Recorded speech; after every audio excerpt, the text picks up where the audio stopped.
नमस्कार दोस्तों, मेरा नाम है एच.एल. सैनी और technical by H L. Saini YouTube channel पर आप सभी दोस्तों का हार्दिक स्वागत है। दोस्तों, हम डेली एक सीरीज़ लेकर के आए जिसका मैंने नाम दिया है सफलता सीरीज़, जो मैं टेक्निकल हेल्पर के लिए स्पेशल सीरीज़ लेकर के आया हूँ।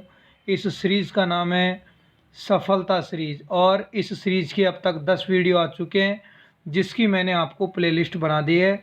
आपको इस यूट्यूब चैनल पर आपको सफलता सीरीज़ के नाम से ये सारे वीडियो मिल जाएंगे, जिसमें हम टेक्निकल हेल्पर तथा अन्य एग्ज़ाम के आए हुए क्वेश्चनों के बारे में चर्चा करते हैं।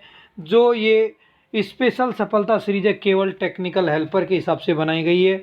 इसमें हम उन इम्पोर्टेंट क्वेश्चनों की चर्चा करेंगे जो टेक्निकल हेल्पर की एग्ज़ाम के लिए उपयोगी सिद्ध होंगे। तो दोस्तों, आप में से जो आज पहली बार जुड़े हैं, इस चैनल को सब्सक्राइब कर ले, बेल आइकन को प्रेस कर ले, ताकि डेली जो हमारी क्लास होती है, शाम को ये 8 बजे वाली क्लास होती है, इस 8 बजे वाली क्लास में आप सभी लोग ढंग से जुड़ सके। जो दोस्त जुड़ गए हैं उन सभी से एक अनुरोध है कि सभी लोग एक बार वीडियो को अपने दोस्तों में शेयर कर लो, व्हाट्सअप स्टेटस पे लगाओ, दोस्तों को बताओ कि सर ने क्लास स्टार्ट कर दी है। ठीक है। और जो लोग जितने भी जुड़ गए हैं, वीडियो को लाइक करें, दोस्तों में शेयर करें, और जो नए हैं चैनल को सब्सक्राइब करके रखें। तो जो हमारी सीरीज़ चल रही है टेक्निकल हेल्पर के लिए, उस सीरीज़ का नाम मैंने क्या रखा है, सफलता सीरीज़। तो आप जब प्ले लिस्ट में चेक करोगे तो सफलता सीरीज़ के अब तक 10 वीडियो आ चुके हैं, आज ये 11वां वीडियो है। ठीक है दोस्तों, तो स्टार्ट करते हैं आज का ये पहला क्वेश्चन। ठीक है। अब मैं देखो ज़्यादा कुछ कमेंट इत्यादि पे ध्यान नहीं दूंगा, मैं क्वेश्चन पे फोकस करूंगा। आप सभी लोगों को प्रत्येक क्वेश्चन का रिप्लाई करना है, ताकि लगे कि आप दो तरफा रिप्लाई कर रहे हो। ठीक है ना। तो सभी लोगों को वेरी गुड इवनिंग, और स्टार्ट करते हैं आज का ये सेशन। ठीक है। हाँ जी, आज के सेशन का पहला क्वेश्चन है, आज के सेशन का जो पहला क्वेश्चन है हमारा, वो पहला क्वेश्चन है कि निम्न में से कौन सा विद्युत का चालक नहीं है। ऑप्शन ए कहना चाह रहा है, जो ऑप्शन है ए कह रहा है वो एल्युमिनियम, बी कह रहा है सिल्वर, सी तांबा और डी प्लास्टिक। सभी लोग आंसर करेंगे। दोस्तों, एल्युमिनियम विद्युत का चालक होता है, सिल्वर विद्युत का चालक होता है और तांबा भी विद्युत का चालक होता है, लेकिन प्लास्टिक एक सिंथेटिक पदार्थ है और ये विद्युत का कुचालक होता है। अगर मैं ऊपर वाले 3 ऑप्शन की बात करूं तो सिल्वर मतलब चांदी, चांदी की चालकता सबसे ज़्यादा होती है, उसके पश्चात तांबे की, फिर सोने की, और उसके पश्चात एल्युमिनियम का नंबर आता है। तो चालकता अगर पूछता तो सबसे ज़्यादा सिल्वर अर्थात चांदी की आती, लेकिन क्वेश्चन में पूछा कि चालक नहीं है, तो प्लास्टिक एक कुचालक अचालक का उदाहरण है। तो जिन दोस्तों ने इसका आंसर डी किया है उन सभी का जवाब है सही, और जिन दोस्तों ने इसका आंसर डी नहीं किया वो अपने आप में सुधार करें। ठीक है ना। हाँ जी, चलो, जितने भी लोग जुड़ गए हैं एक बार शेयर कर दे वीडियो को, ताकि अपन आगे की चीज़ों को करते रहें। हाँ जी, चलो, अगला क्वेश्चन क्या है। अगला क्वेश्चन ये कह रहा है कि धातुओं का वह गुण जिसके कारण उसे तारों के रूप में खींचा जा सकता है। ऑप्शन ए कह रहा है तन्यता, दूसरा आघात वर्तनीयता, सी विसरण और डी कहलाता है प्रत्यास्थता। तो दोस्तों, धातुओं का वह गुण जिसके कारण उसे बारीक तारों के रूप में खींचा जा सकता है, वह गुण कहलाता है तन्यता। तो इस क्वेश्चन का जो आंसर आएगा वो आएगा तन्यता। अगर ये क्वेश्चन ऐसा होता कि धातुओं का वह गुण जिसे पतली चादर के रूप में बनाया जा सकता है, तो वो कहलाता आघात वर्धनीयता। तो दोनों क्वेश्चन कवर हो गए कि पतले तार के रूप में खींचना मतलब तन्यता का गुण, और चादर के रूप में बना देने का मतलब आघात वर्धनीयता का गुण। तो जिन लोगों ने आंसर ए किया उन सबका सही है। चलो, बढ़ते हैं आगे वाला क्वेश्चन, अगले क्वेश्चन की ओर देखते हैं। हाँ जी, अगला जो क्वेश्चन है वो अगले क्वेश्चन को एक बार गौर से पढ़ेंगे सभी लोग। देखो, कल भी हमने चालक अर्धचालक का ही चैप्टर लिया था, आज इस चैप्टर को थोड़ा सा आगे बढ़ा रहा हूँ। कल वाले चैप्टर में हमने सिर्फ टेक्निकल हेल्पर के क्वेश्चन लिए थे, और आज के सेशन में हम ले रहे हैं अन्य एग्जामों के आए हुए इम्पोर्टेंट क्वेश्चंस। तो ये क्वेश्चन क्या है कि विद्युत रोधन सामग्री पर नमी का क्या प्रभाव पड़ता है।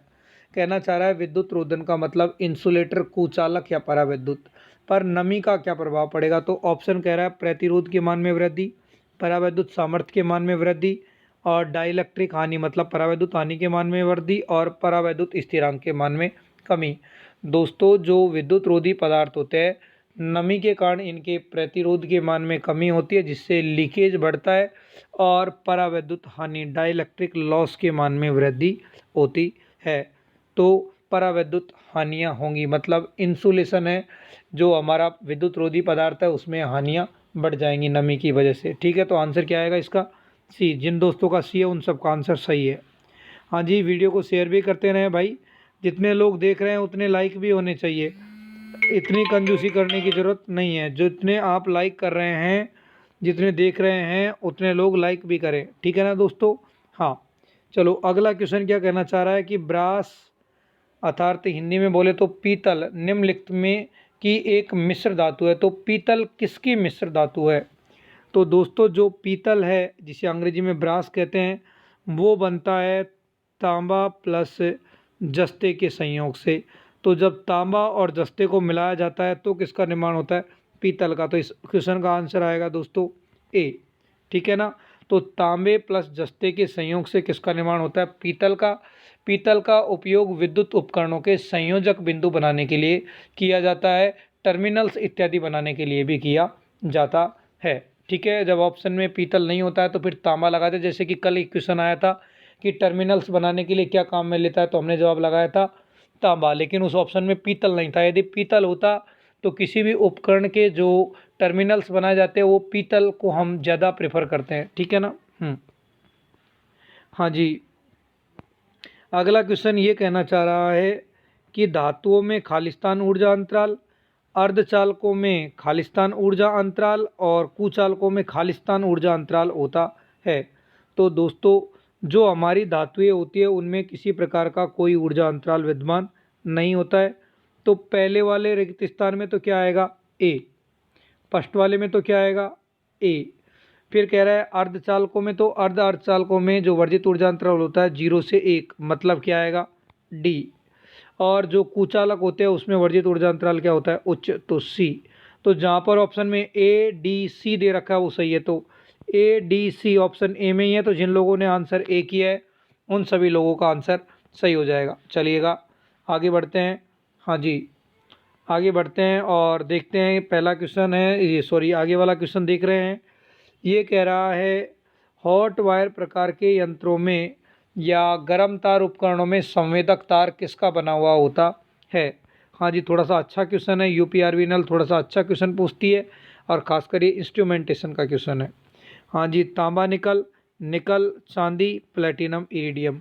तो दोस्तों जो हॉट वायर प्रकार के यंत्र होते हैं इनका जो सेंसिंग तार बनाया जाता है वो प्लेटिनम इरिडियम धातु का बनाया जाता है। अर्थात प्लेटिनम और इरिडियम मिश्र धातु का हॉट वायर प्रकार के यंत्रों का सेंसिंग वायर बनाया जाता है। ये याद रखने वाला क्वेश्चन है, तो ध्यान रखना कि हॉट वायर प्रकार के यंत्रों का किससे बनाया जाता है? तो प्लेटिनम इरिडियम। तो जिन दोस्तों ने आंसर डी किया उन सबका सही। इसलिए मैं कहता हूँ कि कुछ चीज़ें थ्योरी में कवर नहीं होती, सिर्फ क्वेश्चन की प्रैक्टिस से ही आती हैं। ठीक है ना? चलिए आगे वाला जो क्वेश्चन है वो मैच करने वाला है, सुनिए जरा। हाँ जी, ये कहना चाह रहा है कि तांबा, इधर प्रतिरोध, लवण विलयन, विद्युत अपघट्य, तो हमें मिलाना है। तो सुनो, मिलाने वाले क्वेश्चनों को थोड़ा सा गौर से देखना होता है, अपने आप आंसर आ जाएगा। जो तांबा होता है वो विद्युत का अच्छा चालक होता है। तो पहले में आएगा दोस्तों थर्ड, पहले का तो क्या आएगा? थर्ड। तो देखो इन ऑप्शनों को चेक करोगे तो सी और डी में पहले में थर्ड है। हाँ जी, जो लवणीय विलयन होते हैं वो विद्युत अपघट्य चालक होते हैं। तो दूसरे में दूसरा, तो दूसरे में दूसरा, सिर्फ एक ही ऑप्शन है डी। आंसर डायरेक्ट ही आ गया, हालांकि आगे वाले मिलाएंगे कि जर्मेनियम होता है वो अर्धचालक, तो सी में आएगा चौथा। और फेरो निकिल मिश्र धातु है, इसका उपयोग उच्च मान के प्रतिरोध बनाने के लिए किया जाता है, तो डी में आएगा पहला। इसलिए देखो दो ऑप्शन से ही हमारा आंसर क्लियर हो गया था। तो इस क्वेश्चन का आंसर क्या आएगा? डी, कि तांबा अच्छा चालक होता है, लवणीय विलयन विद्युत अपघट्य चालक होते हैं, जर्मेनियम होता है वो अर्धचालक होता है, और फेरो निकल मटेरियल का उपयोग हमें प्रतिरोधक बनाने के लिए करते हैं। हाँ जी, अगला जो क्वेश्चन है उसको देखिए ज़रा। अगला क्वेश्चन है वो ये कहना चाह रहा है कि जो अर्थ रेजिस्टेंस है, अर्थात earth resistance for copper wire is about, copper के तार का भू प्रतिरोध लगभग कितना होता है? ऑप्शन ए कहना चाह रहा है 1 ओम, 3 ओम, 0 ओम या 10 ओम। तो दोस्तों जो कॉपर का वायर है, अगर अर्थ वायर है तो उसका रेजिस्टेंस सामान्यतः 1 ओम या इससे कम मान का होता है। इसलिए इस क्वेश्चन का आंसर क्या हो जाएगा दोस्तों? ए। आप में से जिन भाइयों ने आंसर ए किया है उन सभी का राइट हो जाएगा। दोस्तों मेरा उद्देश्य होता है आपको सिर्फ क्वेश्चन हल कराना। मैं टाइम पास नहीं करता हूँ कि सर इसका क्या हो गया, ये है वो है। मैं प्रैक्टिस पे फोकस करता हूँ। मेरा उद्देश्य है कि बच्चों को जितना मैं ज़्यादा करा सकूँ उतना कराऊँ। मेरा उद्देश्य ये है। मैं टाइम पास करने के हिसाब से नहीं पढ़ाता हूँ। इसलिए जो दोस्त हैं एक बार में ही बस पसंद आ रहा है तो वीडियो को लाइक करें, दोस्तों में शेयर करें। बार बार मैं शेयर करो, सब्सक्राइब करो, ऐसा मुझे रामायण बाँचने की आदत थोड़ी सी कम है। मैं पढ़ाने में फोकस करता हूँ ताकि अगर आपको अच्छा लगेगा तो आप लाइक सब्सक्राइब अपने आप कर दोगे। मेरे कहने की ज़रूरत ही नहीं है। और सब समझदार हो कि सर किसके लिए मेहनत कर रहे हैं, तो मैं आप ही के लिए मेहनत कर रहा हूँ। यदि आप सपोर्ट करोगे तो मैं आगे भी अच्छा करूँगा। हाँ जी, अगला क्वेश्चन कि अतिचालक एक ऐसी वस्तु है जिसमें खालिस्तान होता है। तो अतिचालक का मतलब होता है अंग्रेजी में सुपर कंडक्टर। मतलब ऐसे चालक तार जिनका चालकता अनंत होती है और प्रतिरोधकता क्या होती है, शून्य होती है। तो इस क्वेश्चन का जो आंसर आ जाएगा, थोड़ा क्लियर नहीं दिख रहा होगा आप लोगों को, तो इसका जो जवाब आएगा कि जो अतिचालक है उनकी जो चालकता है उसको हम क्या मानते हैं, अनंत। और प्रतिरोधकता है उसका मान क्या मानते हैं, जीरो। तो अतिचालक है जो सुपर कंडक्टर है, इनकी प्रतिरोधकता क्या होती है, शून्य होती है। इसलिए इस क्वेश्चन का आंसर क्या आएगा, बी। हाँ जी, किसी चालक सामग्री को गर्म करने पर उसकी चालकता में क्या वृद्धि होगा। तो ऑप्शन ए बढ़ेगी, कम होगी, परिवर्तन नहीं होगा, पहले बढ़ेगी फिर घटेगी। तो दोस्तों जो भी चालक पदार्थ होते हैं, चालक पदार्थों का ताप गुणांक कैसा होता है, धनात्मक। और धनात्मक का मतलब है कि ताप बढ़ेगा तो प्रतिरोध बढ़ेगा और चालकता के मान में क्या होगी, कमी। तो चालकता के मान में क्या आएगी, कमी। इसलिए आंसर क्या हो जाएगा दोस्तों, बी। जिन दोस्तों ने इसका आंसर बी किया उन सभी दोस्तों का आंसर सही है। ठीक है, चलो आगे बढ़ते हैं। हाँ जी, यदि एक चालक के तापक्रम को बढ़ा दिया जाए तो उसका प्रतिरोध क्या होगा। तो अभी ऊपर ही क्वेश्चन आया था कि ताप के मान में वृद्धि होती है तो प्रतिरोध के मान में भी क्या होती है, वृद्धि। किसके लिए, चालकों के लिए। तो प्रतिरोध के मान में क्या होगी, बढ़ोतरी होगी। प्रतिरोध बढ़ेगा और चालकता घटेगी। इसलिए आंसर क्या आएगा, बी। चलिए, हाँ जी, आप देख रहे हो मैं कहाँ कहाँ से क्वेश्चन ढूंढ ढूंढ के आपके लिए लेके आ रहा हूँ। तो सपोर्ट की ज़रूरत है आप लोगों की सख्त। मेहनत ऐसे ही नहीं होती बेटा, बहुत मेहनत होती है इन सब चीज़ों के लिए। ऐसा नहीं है कि मैं मौज मस्ती में कुछ बना लिया और आपके लिए कुछ भी अपलोड कर रहा हूँ, ऐसा नहीं है ना। हाँ जी, देखिए ज़रा, इंसुलेटिंग सामग्री का प्रतिरोध होता है। ऑप्शन ए कह रहा है प्रतिरोधकता के समानुपाती, तापमान पर निर्भर करता है, तापमान पर निर्भर नहीं करता, या इनमें से कोई नहीं। सुनो, गौर से सुनो, थोड़ा सा डिटेल में सुनो। तो आर का मतलब प्रतिरोध और आई मतलब इंसुलेशन का प्रतिरोध। तो इंसुलेशन के प्रतिरोध का सूत्र होता है rho upon 2 pi L N D बटे आर। आगे का भूल जाओ, लेकिन इतना दिमाग में याद रखो कि जो इंसुलेशन रेजिस्टेंस का सूत्र आता है वो आता है रॉ अपॉन 2 पाई एल। कहने का मतलब जो इंसुलेशन का प्रतिरोध होता है वो लंबाई के क्या होता है, विलोमानुपाती होता है। और विशिष्ट प्रतिरोध के क्या होता है, समानुपाती होता है। ठीक है, तो इस क्वेश्चन में जो उत्तर आएगा वो आएगा कि प्रतिरोधकता के समानुपाती होता है। किसका प्रतिरोध, इंसुलेशन का प्रतिरोध।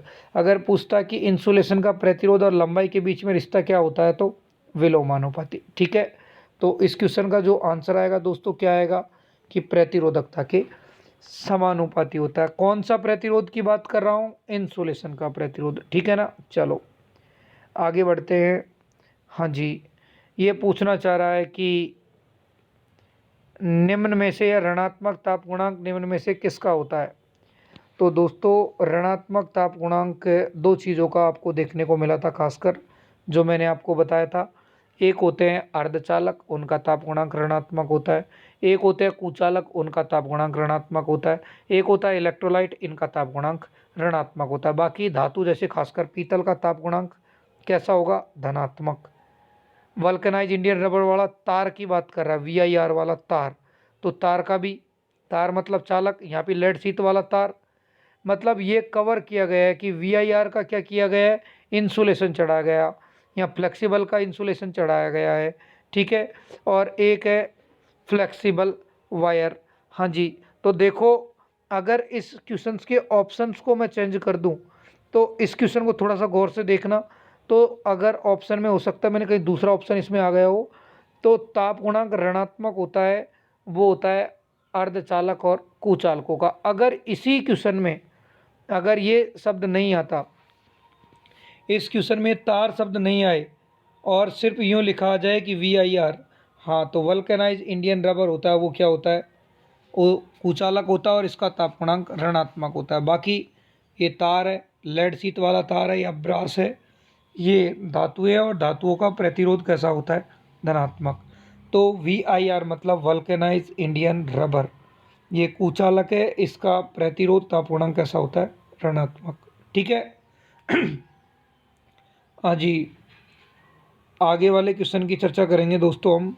आगे वाला क्वेश्चन है वो ये क्वेश्चन ये कहना चाह रहा है मेरे प्यारे दोस्तों कि निम्न में से कौन सा सबसे अच्छा कुचालक है। ऑप्शन ए कह रहा है माइका, पोर्सलिन, कांच और बेकेलाइट।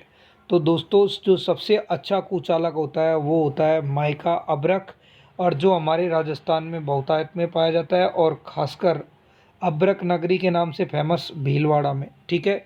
यही कारण है कि भीलवाड़ा में अभ्रक की ईंटें भी बनाई जाती हैं, ठीक है ना।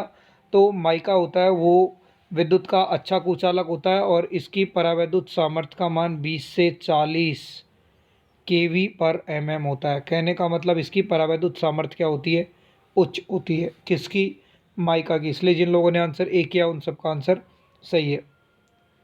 हाँ जी, अगला क्वेश्चन। तो आपको एक बात का आइडिया लग रहा होगा कि कल क्वेश्चन किए थे थोड़े से आसान थे, आज क्वेश्चन कर रहे हैं उनका लेवल थोड़ा सा अच्छा है। तो अगर अपन दो या अलग अलग लेवल के क्वेश्चन कर लेंगे तो आपको एग्जाम में कोई दिक्कत नहीं होगी। हाँ जी, अगला क्वेश्चन है विद्युत उपसाधनों के लिए के सिरे खाली स्थान के बने होते हैं। ये सेम क्वेश्चन टेक्निकल हेल्पर में भी था, लेकिन उनके ऑप्शन और इनके ऑप्शन याद दिलाता हूँ। देखो, तांबा, जिंक, आयरन और ब्रास ये लिखा है। कल वाले जो ऑप्शन थे, कल वाला जो पेपर था उसमें कहीं पीतल नहीं था, इसलिए मैंने उस क्वेश्चन का आंसर क्या मारा था, तांबा। लेकिन आज हमारे पास में क्या उपलब्ध है, पीतल, इसलिए आंसर किसको मारना है, पीतल को। तो जो हमारे इलेक्ट्रिकल के जो एसेसरीज होती है उनके जो सिरे होते हैं, जो टर्मिनल्स होते हैं, वो किसके बनाए जाते हैं, पीतल में, क्योंकि पीतल में जल्दी से जंग नहीं लगती है, ठीक है। अगर ऑप्शन में पीतल नहीं हो तो फिर कौन सा लगाना है, तांबा, जो कि टेक्निकल हेल्पर में देखने को मिला था। पीतल था नहीं तो फिर हमने क्या लगाया, तांबा, ठीक है। चलो, कंफ्यूज होने की जरूरत नहीं है कि सर कल तांबा बता दिया आज पीतल बता दिया। तो समझ में आ गया होगा कि यदि ऑप्शन में पीतल होता तो पीतल लगाते, अगर पीतल नहीं है तो फिर तांबा लगाया था, ठीक है ना। चलो, हाँ जी, अगला क्वेश्चन। गर्म करने पर चालकता का बढ़ना किसके मामले में होता है। तो दोस्तों, ताप के बढ़ने पर चालकता बढ़ रही है और इसका मतलब प्रतिरोधकता के मान में कमी हो रही है, तो इसका मतलब हुआ कि ताप गुणांक ऋणात्मक। ताप के साथ में चालकता का बढ़ना और प्रतिरोध का घटना ये दर्शाता है ऋणात्मक ताप गुणांक को। और ऋणात्मक ताप गुणांक किसका होता है दोस्तों, तो ऋणात्मक ताप गुणांक किसका होता है, तो अर्धचालक और कुचालकों का होता है। ध्यान रखना, चालक, अतिचालक और धातु भी तो चालक है, तो इनका ताप गुणांक तो कैसा होता है, धनात्मक। और अर्धचालकों का और कुचालकों का और इलेक्ट्रोलाइट का होता है ऋणात्मक। इसलिए इस क्वेश्चन का आंसर क्या हो जाएगा, डी।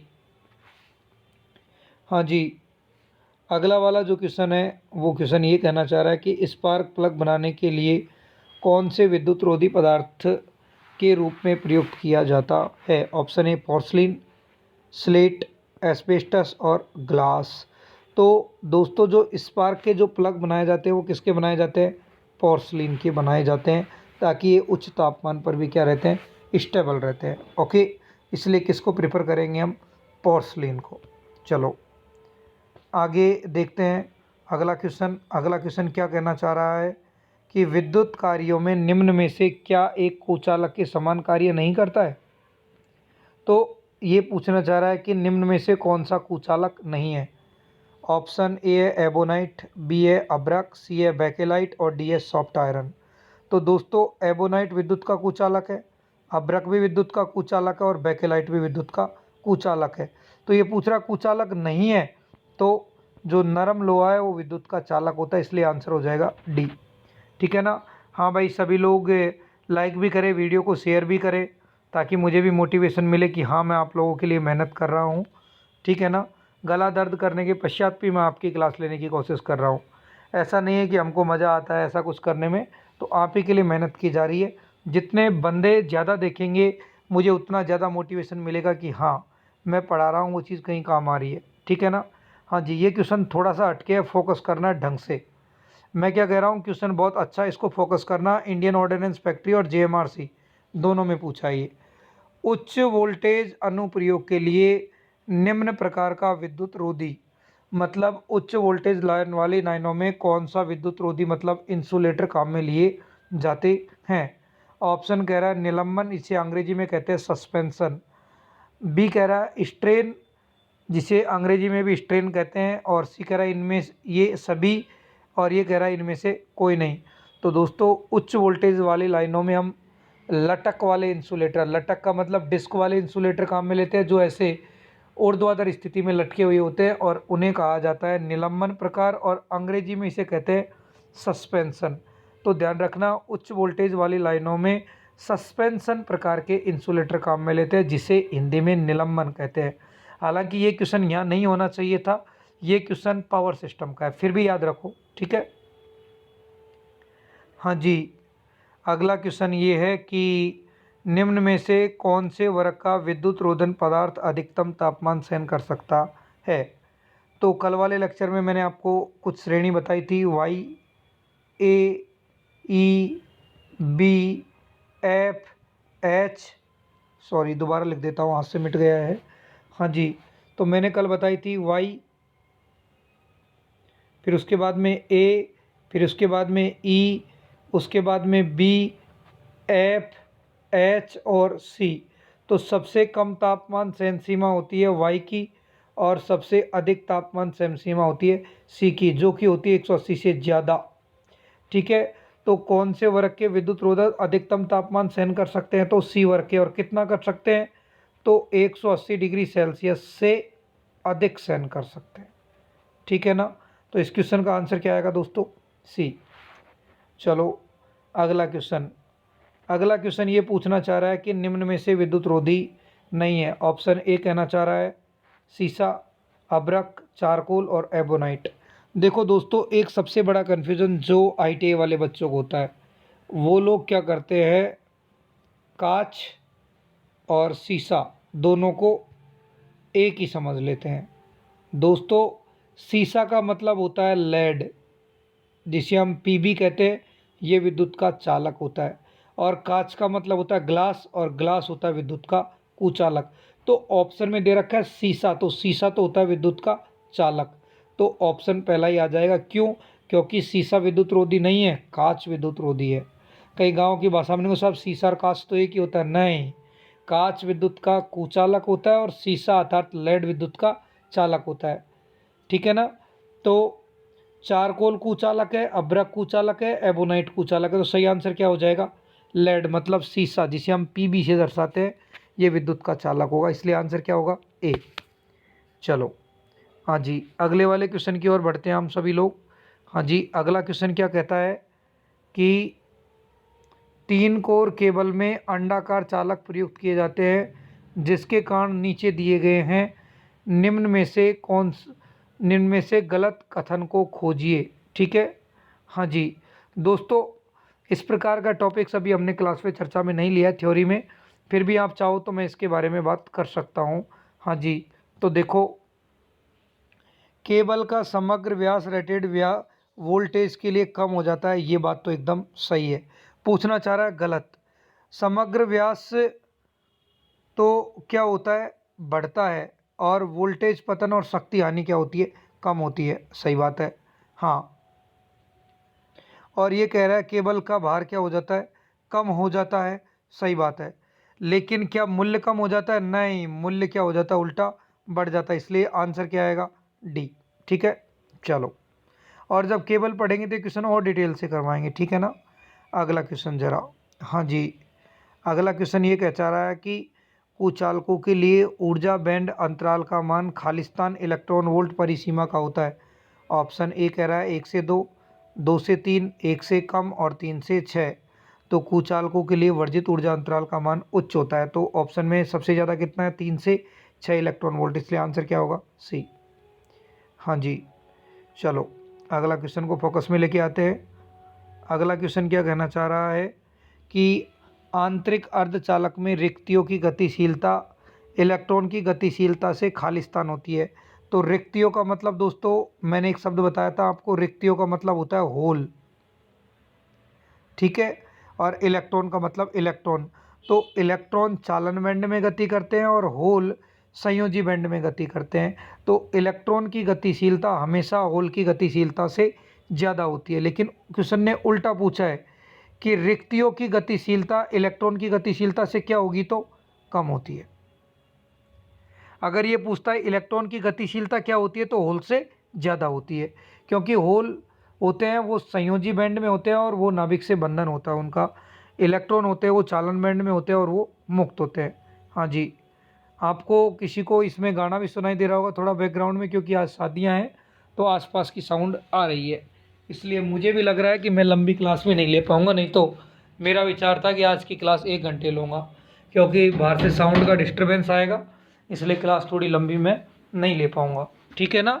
हाँ, फिर भी 2-4 क्वेश्चन और डिस्कस करते हैं जब तक कि डिस्टर्बेंस नहीं बढ़ता है, ठीक है ना। हाँ दोस्त, साथ साथ में उत्तर भी करते रहें, मुझे भी मज़ा आएगा पढ़ाने का, और आपको भी पढ़ने का मज़ा आएगा कि हाँ कि बच्चे रिप्लाई भी करते हैं। नहीं तो फिर क्या मतलब निकला, मैं पढ़ाते रहूँ और आप मूक बधिर होकर के सुनते रहो, कोई मतलब नहीं है, ठीक है। अगला क्वेश्चन, बाह्य अर्धचालक हेतु फर्मी स्तर होता है। दोस्तों ये इलेक्ट्रॉनिक्स का क्वेश्चन है, ठीक है ना। ऑप्शन कहता है डोनर एलिमेंट पर निर्भर करता है, अशुद्धि पर निर्भर करता है, तापमान पर निर्भर करता है।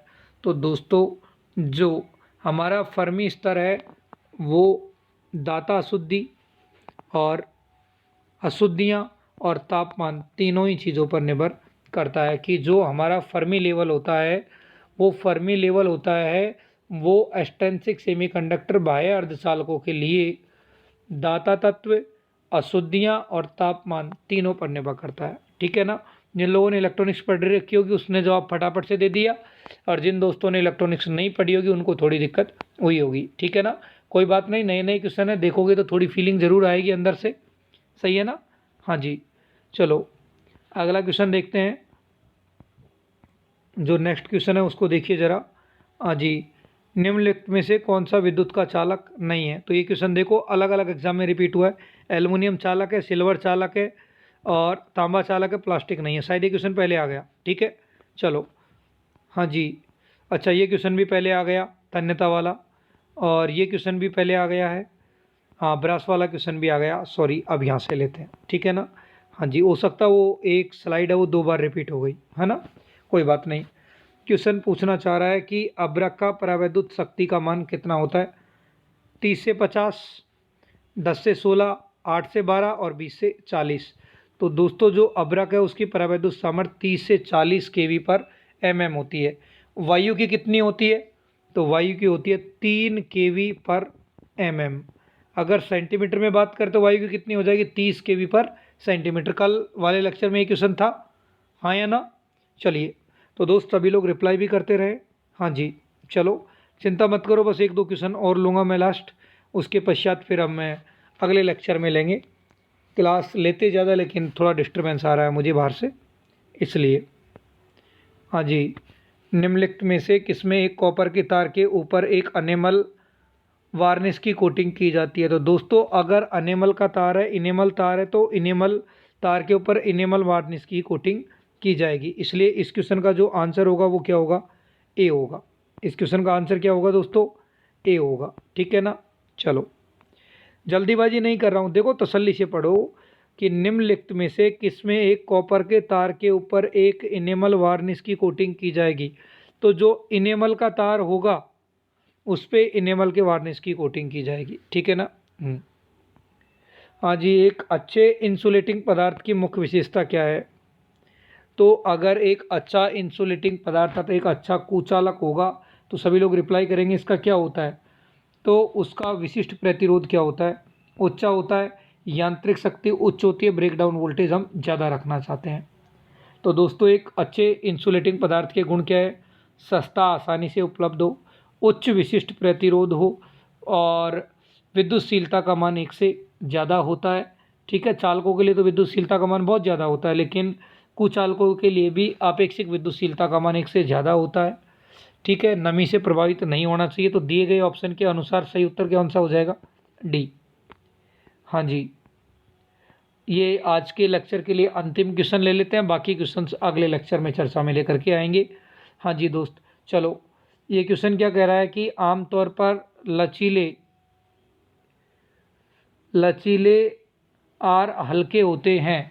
तो दोस्तों एक क्वेश्चन में थोड़ी सी मिस्टेक है कि आमतौर पर लचीले आर नहीं है, लचीले और क्या लिखा हुआ है? आमतौर पर लचीले और हल्के होते हैं। ऑप्शन कह रहा है गैस इंसुलेटर। गैस तो काई की लचीली होगी, तरल में क्या लचीलापन आएगा? नहीं। ठोस लचीले होते नहीं है तो क्या आएंगे? नरम पदार्थ से बने हुए इंसुलेटर। तो इस क्वेश्चन का आंसर क्या हो जाएगा? सी। मुझे ऐसा लग रहा है कि आप लोगों को आज के सेशन में मज़ा भी आया होगा। यदि आपको इस आज का सेशन अच्छा लगा तो सभी दोस्तों से एक अनुरोध है कि इस वीडियो को लाइक करें, अपने दोस्तों में एक बार शेयर करें। और आपको यदि हमारी ये सफलता सीरीज़ जो आपके लिए मैंने स्पेशली डिज़ाइन कर रहा हूँ ये अच्छी लग रही है तो अपने ज़्यादा से ज़्यादा दोस्तों को बताएं, चैनल को सब्सक्राइब करवाएं। ठीक है, व्हाट्सअप स्टेटस, फेसबुक इत्यादि पर इसको शेयर करें। कहने का मतलब आपसे मैं कोई पैसा नहीं ले रहा हूँ इसका, लेकिन सपोर्ट तो आपको करना पड़ेगा। अगर आप सपोर्ट करोगे तो ही मैं आगे बढ़ पाऊँगा। ठीक है, तो आज के इस लेक्चर के लिए तो केवल इतना ही। सुनने के लिए थैंक यू।